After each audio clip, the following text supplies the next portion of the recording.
तो देखिएगा next question लिखा हुआ है इसमें, सर्किट डायग्राम दिया गया standard TTL. Okay, standard TTL का सर्किट डायग्राम यहां पर आपको दे दिया गया है।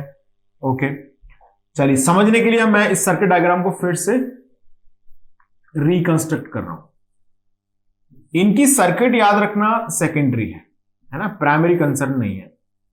तो आपको याद हो जाए तो बहुत बढ़िया है, नहीं भी याद हो तो कोई टेंशन नहीं है। आपको बस इसे क्या आना चाहिए, ऑपरेट करना आना चाहिए।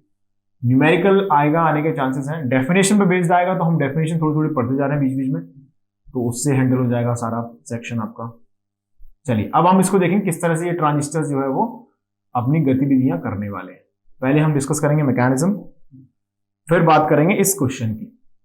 इस तरह से मैं इसलिए करा रहा हूं, आपको थोड़ा क्वेश्चंस भी कवर हो जाएंगे हमारे, और कॉन्सेप्ट जो है वो भी आपको समझ में आ जाएगा। ये है 100 ohm, this is plus VCC equal to 5 volt, जो कि स्टैंडर्ड इसमें लेते हैं। This is 1.4K, this is 4K, और यहां पर इन्होंने अप्लाई किया है क्या, इनपुट। ये हो गया आपका ग्राउंड लेवल, यहां पर अप्लाई किया गया V इनपुट, VI। ओके, ये है, इसको बोला गया है Q1, इसको बोला गया है Q2। इनके नाम से लिखने पड़ेंगे क्योंकि ये देखो इसमें ऑप्शन भी ऐसे दिए, Q1, Q2, Q3, Q4, और ये है डायोड D। ये है हमारा, this is what, this is standard TTL circuit. अभी क्वेश्चन को थोड़ी देर के लिए आप नजरअंदाज कर दो। स्टैंडर्ड TTL की पहले हम कॉन्सेप्ट समझ लेते हैं, क्या होता है स्टैंडर्ड TTL, कैसे ये काम करता है, फिर ये क्वेश्चन समझेंगे और तो इससे आपको क्लियर हो जाएगा TTL family. Okay, standard TTL आपको समझ में आ जाएगा। देखिए सबसे पहले हम यहां पर बात कर रहे हैं जो VI है, दैट इज व्हाट। अब यहां पर मैंने VI लिखा है, इससे अच्छा मैं यहां पर क्या कर दूं, वेरिएबल ले लेता हूं A। ये थोड़ा ज्यादा अच्छा लगता है ना, डिजिटल सर्किट में फील आती है इससे। आपने लिया A, चलो A की वैल्यू कुछ भी हो सकती है, कुछ भी का मतलब क्या है, लॉजिक 0 या फिर लॉजिक 1। 0 कब होगी, जब इनपुट विंडो की बात कर रहे हैं, 0.5 वोल्ट से कम होगी तो 0 होगी। ओके, 2 वोल्ट से ज्यादा होगी तो 1 होगी। तो हमने यहां पर दो पॉसिबिलिटीज हैं, दोनों के बारे में एक एक करके बात कर लेते हैं। तो फर्स्ट कंडीशन लिखें, case 1, A is equal to 0। अगर A इक्वल टू क्या है, 0, यानी कि लो लॉजिक पर है। 0 मतलब क्या होगा, low level, low level logic पर है जब A, तब क्या होगा देखें जरा। यहां पर हमने अप्लाई किया ऐसे Q1 पर। अब आप फिर से क्या करेंगे, इस Q1 ट्रांजिस्टर को बैक टू बैक डायोड से रिप्लेस कर सकते हैं, बिल्कुल कर सकते हैं। ये मैंने रिप्लेस कर दिया इसको बैक टू बैक डायोड से। तो ये जंक्शन है आपका JE, इसे मैंने बोल दिया JE, इसे मैंने बोला JC जंक्शन। तो जब Q1 हाई होगा, यानी कि सॉरी A1 पर हाई होगा ये, तो JE जंक्शन का क्या होगा, जल्दी से बोलो सोच के क्या होगा JE जंक्शन। अरे यहां पर A अप्लाई कर रहे हैं, A सॉरी लो है, सॉरी A यहां पर क्या रखा है, लो रखा गया है। तो JE जंक्शन क्या हो जाएगा, ऑब्वियसली फॉरवर्ड बायस हो जाएगा। जैसे ही JE जंक्शन फॉरवर्ड बायस होगा तो this current will be sink into the ground level. ये करंट कहां सिंक हो जाएगा, ग्राउंड लेवल पर सिंक हो जाएगा, बिल्कुल सही। तो जैसे ग्राउंड लेवल पर सिंक होगा तो इसका जो P रीजन है वो ग्राउंडेड हो जाएगा, मतलब JC जंक्शन अब हो जाएगा हमारा रिवर्स बायस। JC जंक्शन हो जाएगा रिवर्स बायस। इसका मतलब है Q1 क्या, कौन सी रीजन चला गया, JE forward JC reverse, Q1 चला गया, अरे जल्दी से बोलो, एक्टिव रीजन में। बहुत बढ़िया, Q1 चला गया एक्टिव रीजन में। अब देखिए Q1 के बाद ये ट्रांजिस्टर कनेक्टेड है नेक्स्ट Q2। अच्छा, Q1 का जो JC जंक्शन है वो रिवर्स बायस, मतलब ये जो टर्मिनल है ना, इसके कलेक्टर से जो बेस कनेक्टेड है ये ओपन टर्मिनल हो चुका है। तो ओपन टर्मिनल हुआ तो Q2 के बेस को करंट नहीं मिलेगा, यानी कि current will not flow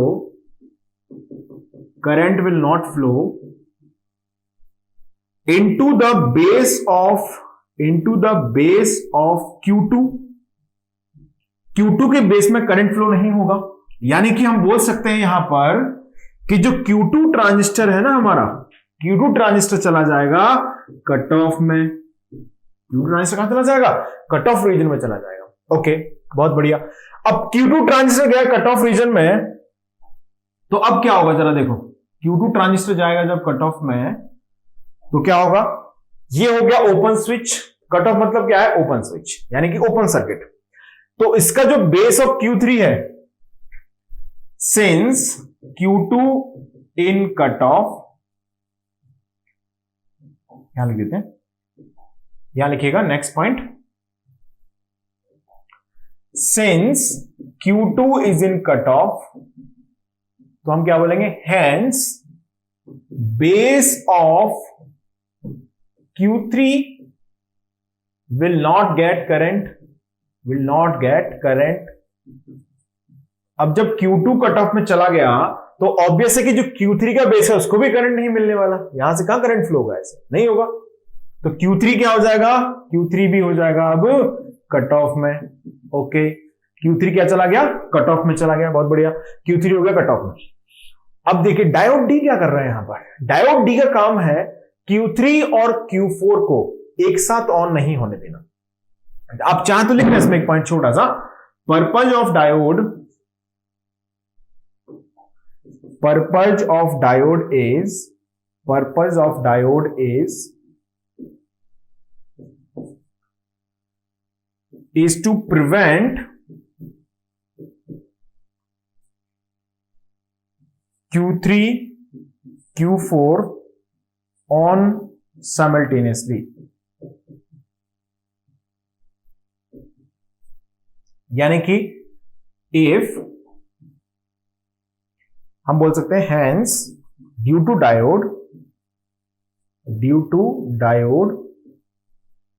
if Q3 is on then Q4 क्या हो जाएगा, अपने आप ऑफ हो जाएगा। If Q3 is off then Q4 क्या हो जाएगा, ऑन हो जाएगा। जरा समझ लेते हैं सर्किट में ये बात कैसे जस्टिफाई हो रही है। देखो हमने बोला Q2 कट ऑफ में, Q3 भी कट ऑफ में, इसलिए Q3 भी कट ऑफ में क्योंकि Q2 कट ऑफ में, कोई करंट इसको नहीं मिलेगा इसके बेस को, तो ये कट ऑफ में चला जाएगा, बिल्कुल सही बात है। अब आप देखें यहां से 1.4 जो के रेजिस्टेंस है उसके थ्रू पूरी सप्लाई कहां चली जाएगी, into the base of Q4, यानी कि यहां पर हम क्या बोलेंगे अब,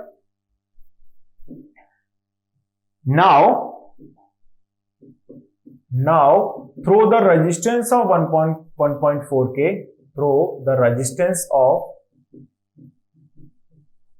1.4k, 1.4k के रेजिस्टेंस के through Q4, base of Q4 ऐसे लिखते हैं, base of transistor Q4 will get current, hence will be on। तो Q4 क्या हो जाएगा, यहां पर ऑन हो जाएगा, जिसको हम बोल सकते हैं होगा सैचुरेशन। अच्छा सैचुरेशन क्यों होगा, क्यों होगा, TTL क्या है, सैचुरेटेड लॉजिक की फैमिली है। TTL कैसी फैमिली है, सैचुरेटेड लॉजिक फैमिली है। तो यहां पर जो हमारा ट्रांजिस्टर Q4 है वो चला जाएगा अब सैचुरेशन में। ये बात समझ में आ गई हमको, मतलब हम जब लॉजिक यहां पर अप्लाई कर रहे हैं, लो लेवल जब अप्लाई कर रहे हैं V इनपुट पर या वेरिएबल A के थ्रू, तो हमने ऑब्जर्व किया कि जो Q1 है वो एक्टिव रीजन में चला गया। Q1 के एक्टिव रीजन में जाने की वजह से जो Q2 है वो कट ऑफ में चला गया।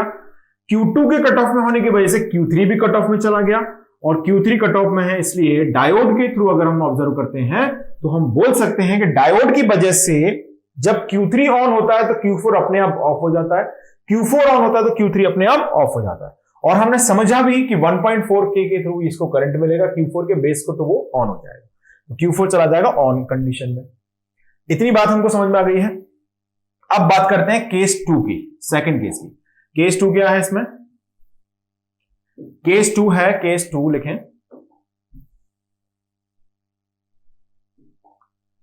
केस 2 जब A हमने रखा है 1 मतलब हाई लेवल, A को हमने क्या रखा है, हाई लेवल पर। अब देखें इस कंडीशन में क्या होगा, चलिए देखिए A को हमने क्या रखा, हाई लेवल पर रखा हुआ है, तो हाई लेवल पर जब A है तो ऑब्वियसली क्या होगा, चलो देखो यहां पर अगर मैं थोड़ा सा सर्किट को भी समझते रहना है साथ में आपको, तो पहले मैंने क्या किया, जो Q1 ट्रांजिस्टर है उसको बैक टू बैक डायोड से ऐसे बना लिया, ये बनाया बैक टू बैक डायोड, यहां पर हम अप्लाई कर रहे हैं A, ये इसका जेई जंक्शन है, ये इसका जेसी जंक्शन है, ये D1 है, ये D2 है। ओके, अब जब A इक्वल टू 1 हमने भेजा तो बताओ क्या होगा जरा। ये जो D1 जंक्शन है वो चला जाएगा रिवर्स बाइज में, यानी कि जेई जंक्शन क्या हो गया, अब रिवर्स बाइज हो गया। और जो D2 है, अब देखो यहां पर हम देखा कि जेई क्या हो गया, रिवर्स, यानी कि ओपन सर्किट हो गया। तो जो करंट आ रहा है ना, ये देखो यहां से जो करंट आएगा, सप्लाई से जो करंट आएगा वो किसको मिल जाएगा, पूरा करंट मिल जाएगा किसको, अरे किसको मिलेगा पूरा करंट, जेसी जंक्शन को मिल जाएगा। तो जेसी जंक्शन अब हो जाएगा फॉरवर्ड वाइज। ये बात समझ में आ गई हमको, जेसी जंक्शन होगा फॉरवर्ड वाइज। तो D2 ट्रांजिस्टर क्या हो जाएगा, फॉरवर्ड वाइज हो जाएगा, जिसका मतलब है कि जो जेसी जंक्शन है वो हो जाएगा फॉरवर्ड वाइज। अच्छा, जेई अगर रिवर्स है, जेसी फॉरवर्ड है, तो ट्रांजिस्टर क्या है, ट्रांजिस्टर है रिवर्स एक्टिव। कई बार इसे रिवर्स ऑन भी बोलते हैं, मैं बता भी चुका हूं आपको, क्या बोलते हैं, reverse on. Reverse on condition में आ जाएगा ट्रांजिस्टर जब जेई रिवर्स वाइज है, जेसी फॉरवर्ड वाइज। इतनी बात समझ में आ गई। ओके, चलिए देखिए इसमें तो हमने कंक्लूड किया कि ट्रांजिस्टर आ चुका है अब रिवर्स एक्टिव में। मतलब हम बोल सकते हैं कि यहां से जब ये ट्रांजिस्टर रिवर्स एक्टिव में आया तो इस Q2 ट्रांजिस्टर को भरपूर मात्रा में करंट मिलने वाला है, इसके बेस को। तो अब Q2 ट्रांजिस्टर हो जाएगा ऑन। देखो Q2, Q3, Q4 इन ट्रांजिस्टर्स के बारे में हम बोल सकते हैं कि या तो ये ऑन होंगे यानी कि सैचुरेशन में होंगे, या ये कट ऑफ में होंगे। क्यों, क्योंकि TTL is a saturated logic family.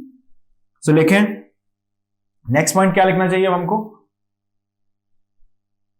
Now the base of Q2 will get sufficient current, क्योंकि जेसी जंक्शन हो चुका है फॉरवर्ड वाइज, तो पूरा करंट यहां से ऐसे बेस में पहुंच जाएगा Q2 में। हैंस अब हम क्या बोल सकते हैं, hence Q2 will be in on, या हम इसे बोलेंगे सैचुरेशन। Q2 किस में आ जाएगा, सैचुरेशन रीजन में आ जाएगा। Since Q2 is in saturation, अच्छा Q2 जब सैचुरेशन में होगा, देखो जरा क्या होगा यहां पर, Q2 जब सैचुरेशन में होगा तो सफिशिएंट अमाउंट ऑफ करंट इसके बेस में भी एंटर कर जाएगा। सही बात है, बिल्कुल। यहां पर जो बेस रीजन है इसमें भी क्या होगा, sufficient amount of current enter करेगा। तो Q3 क्या हो जाएगा, ये भी ऑन हो जाएगा, क्योंकि Q2 is in saturation, so sufficient amount of current will be get by the base of transistor Q3। तो Q3 भी आ जाएगा यहां पर इन सैचुरेशन रीजन। तो Q3 क्या हो जाएगा, सिंस हमने क्या बोला यहां पर, since Q2 is in saturation, therefore Q3, so Q2 is in saturation, therefore Q3 भी क्या हो जाएगा, अब सैचुरेशन में हो जाएगा। अच्छा, ऐसा क्यों हुआ, Q2 सैचुरेशन में, Q3 सैचुरेशन में हो जाएगा, देखो क्योंकि Q2 से Q3 को बेस पर इनफ अमाउंट ऑफ करंट मिलेगा। अब यहां पर डायोड D2 कनेक्टेड है, अब जैसे ही सैचुरेशन हुआ Q3 पर, करंट हाई करंट फ्लो हुआ, तो एन रीजन इस डायोड का हाई हो गया, तो डायोड क्या हो जाएगा, ऑफ हो जाएगा।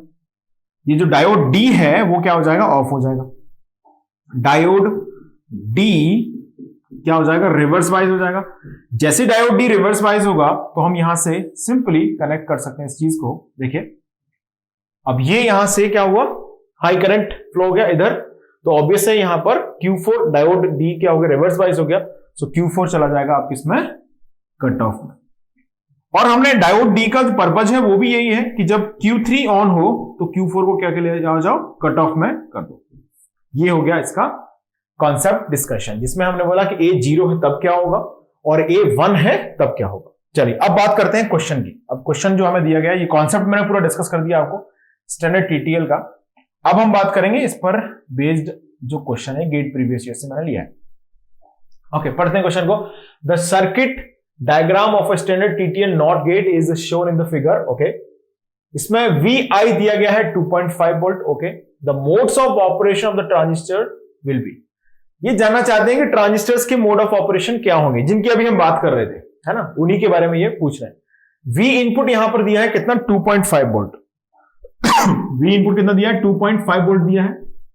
अच्छा, 2.5 वोल्ट जो वैल्यू है वो इनपुट विंडो में लॉजिक 0 मानी जाएगी या लॉजिक 1 मानी जाएगी, ये चीज हमें यहां पर पता होना जरूरी है। क्योंकि इनपुट विंडो में जब हम बोलते हैं VI इक्वल टू 2.5 वोल्ट, तो 2 वोल्ट से हायर जितनी भी वैल्यूज है इनपुट विंडो की वो सब होती है लॉजिक 1, यानी कि VI यहां पर है लॉजिक 1। अच्छा, VI जब लॉजिक 1 है तो ऑब्वियस है हम जो A इक्वल टू 1 के लिए पूरी कंडीशन डिस्कस कर चुके हैं वही इसमें पूरी कंडीशन यूटिलाइज हो जाएगी। क्या होगा, VI इज लॉजिक 1, इसका मतलब होगा कि जो JE जंक्शन है वो रिवर्स बाइस हो जाएगा, इसका JC जंक्शन फॉरवर्ड बाइस हो जाएगा। तो जो Q1 ट्रांजिस्टर है इसके अंदर वो Q1 ट्रांजिस्टर यहां पर आ जाएगा, Q1 क्या हो जाएगा, रिवर्स एक्टिव हो जाएगा।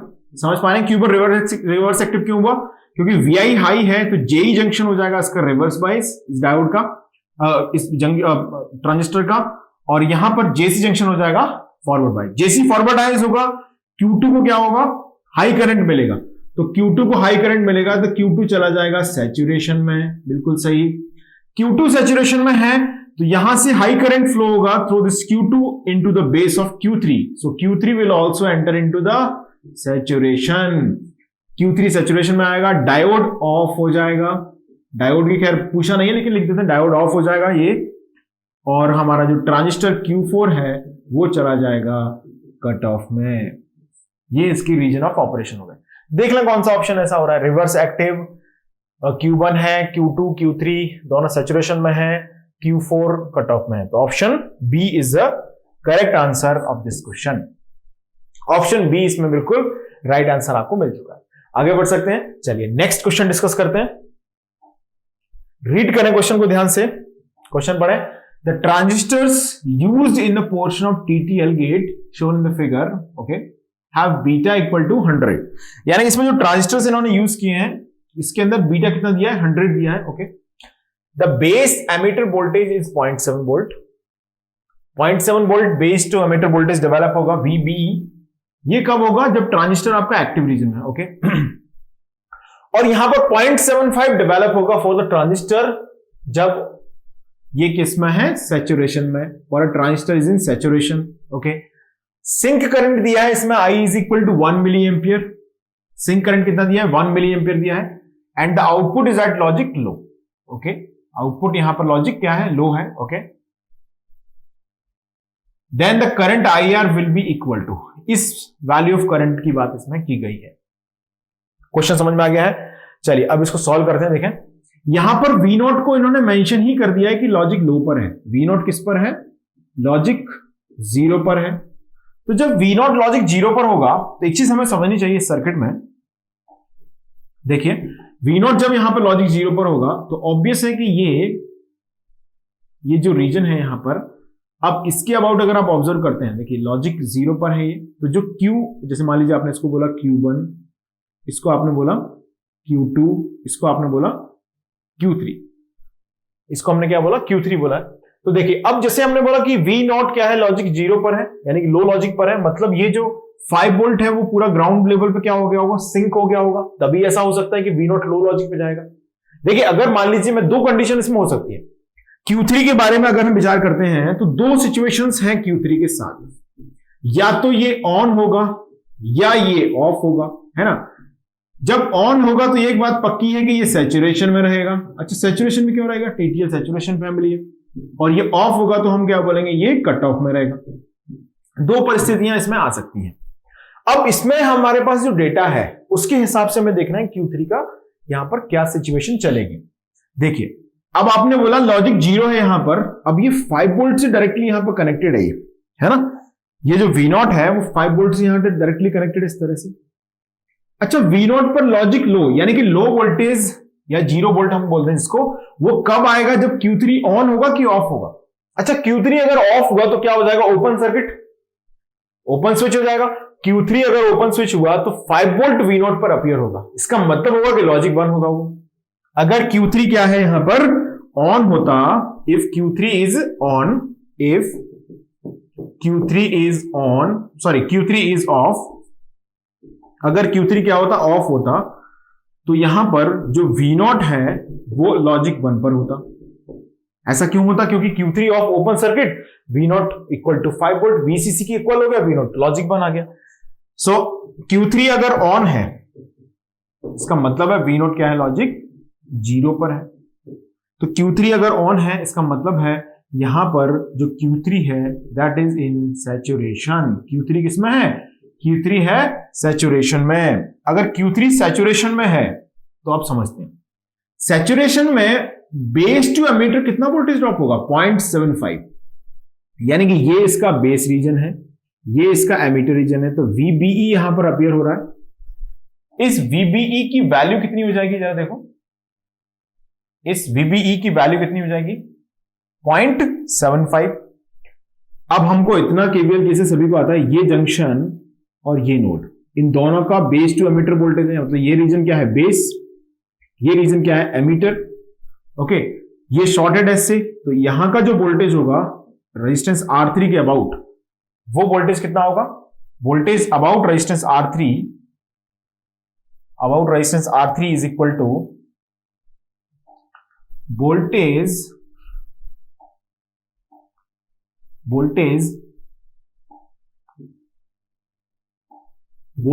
at the terminal of R3, voltage at the terminal of R3 equal to VR3 equal to 0.75। इतना हम बोल सकते हैं। इसके अबाउट उतना ही वोल्टेज ड्रॉप हो रहा होगा VBE के इक्वल, तो कितना हो गया? 0.75 हो गया। यानी कि IR इज इक्वल टू हम बोल सकते हैं VR3 divided by R3. This is 0.75 upon R3. This is the amount of IR. Okay. अब इसमें R3 की वैल्यू हमारे पास होनी चाहिए। इन्होंने रेजिस्टेंस की वैल्यू नहीं दी है, तो आप चाहें तो इसमें क्वेश्चन के डेटा के साथ इंक्लूड कर दें, है ना। क्वेश्चन के डेटा में लिख दें R3 इक्वल टू कुछ भी ले लेते हैं, 1 मिलियन पे ले लेते हैं, 1 के ले लेते हैं, सिंपल रहेगा आंसर, 1 किलो ओम ले लेते हैं। ठीक है, इन्होंने बाय मिस्टेक गलती से R3 की वैल्यू नहीं दी है। ठीक है, कोई बात नहीं। I3 हमारे पास अब आ जाएगा, IR की वैल्यू यहां से R3 हमने लिख दिया है, सो यहां से IR इज इक्वल टू आ जाएगा 0.75 मिली एम्पियर। IR की वैल्यू आ जाएगी 0.75 मिली एम्पियर। कौन सा ऑप्शन सही हो गया? Option C is the right answer of this question. ये टॉपिक हमने यहां पर डिस्कस कर लिया है। Okay, thank you.